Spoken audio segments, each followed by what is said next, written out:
오늘은 예수 생명 주는 영에 대해서 말씀드리려 합니다. 영은 참 어렵고 헷갈리는 문제입니다.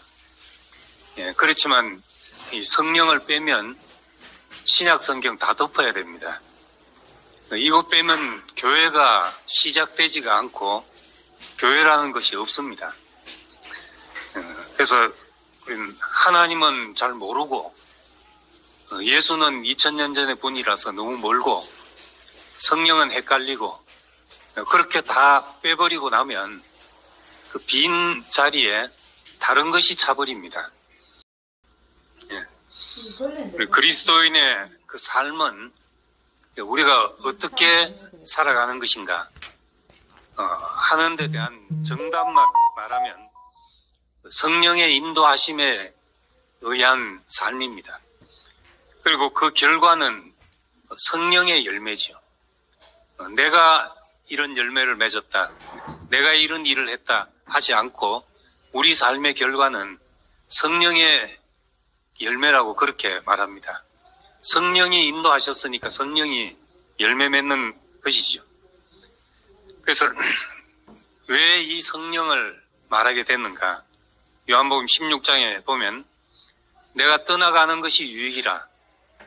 예수님이 오셔서 우리가 보이지 않는 하나님을 우리가 보고 듣고 만지고 할 수 있게 하셨지만 육체로 오신 예수는 시공간의 제한을 받을 수밖에 없습니다. 우리가 예수를 직접 만날 수가 없고 한 세대만 지나도 예수를 만날 수가 없습니다. 근데 예수님의 제자들이 나가서 예수님 이야기를 하면서 우린 예수님과 떡도 같이 먹었다, 생선도 같이 구워 먹었다, 어디도 같이 갔다, 배 타고 갔다가 이런 일도 당했다, 이런 얘기를 하면은 제자들한테는 생생하지만 다른 사람한테는 그건 남의 이야기 듣는 것이요. 만약 그렇게 예수가 전해졌다면 우리는 이야기를 듣고 있는 것에 불과합니다. 그런데 그 시대 그 지역을 넘어서 우리가 시공간을 초월해서 모든 사람이 예수를 동일하게 경험할 수 있게 하시는 것이 그 영이 오셨기 때문에 우리가 동일하게 경험하는 겁니다. 바울이 그 영 안에서, 성령 안에서 예수 그리스도의 제자들과 다를 바 없이 예수 그리스도를 경험하고 누렸습니다. 그래서 제자들을 만나면 더 예수를 생생하게 듣지 않겠나 하고 제자들을 만나봤는데 나보다 더 아는 게 없더라 하는 거죠. 그러니까 예수를, 육신을 본 제자들이나 그 영 안에서 예수를 경험한, 그리스도를 경험한 바울이나 아는 게 다를 바가 없었다. 이것이 또 우리에게 소망입니다. 우리가 오늘날 성령 안에서 제자들과 동일한 예수를 경험할 수 있다는 것이, 이것이 그 영이 오셨기 때문에, 보혜사 성령이 오셨기 때문에 이제 가능한 일입니다. 성령 안에서 제자들과 동일한 예수를 경험할 수 있다는 것이, 이것이 그 영이 오셨기 때문에, 보혜사 성령이 오셨기 때문에 이제 가능한 일입니다. 그래서 우리가 고린도전서 12장 3절에 보면 성령으로 아니하고는 누구든지 예수를 주시라 할 수 없다. 그러면 우리는 예수 그리스도가 우리 인생의 주님이라고 고백하고 나의 그리스도라고 고백하는 것은 어떻게 그렇게 고백할 수 있게 됐는가? 이 말씀에 따르면 성령으로 아니하고는 불가능하다는 것이죠. 우리는 그냥 내가 깨달았다, 말씀을 들어서 알았다 이렇게 표현하지만 이 바울의 말로 하면 성령으로 아니하고는 누구도 예수를 주라고 할 수가 없다는 것이죠. 그렇게 보이지가 않는다는 겁니다. 또 하나님이 자기를 사랑하는 자들을 위하여 예비하신 모든 것은 눈으로 보지 못하고 귀로 듣지 못하고 마음으로 생각지 못하였던 것 같다. 오직 하나님이 성령으로 이것을 보이셨으니 사람의 일을 사람의 속에 있는 영 외에 누가 알리요? 하나님의 일도 하나님의 영 외에 누가 알리요? 내 속에 있는 것을 내 영이 아니면 어떻게 알겠냐? 마찬가지로 우리가 어떻게 예수를 알겠냐? 그의 영광이 무엇인지 어떻게 알겠냐?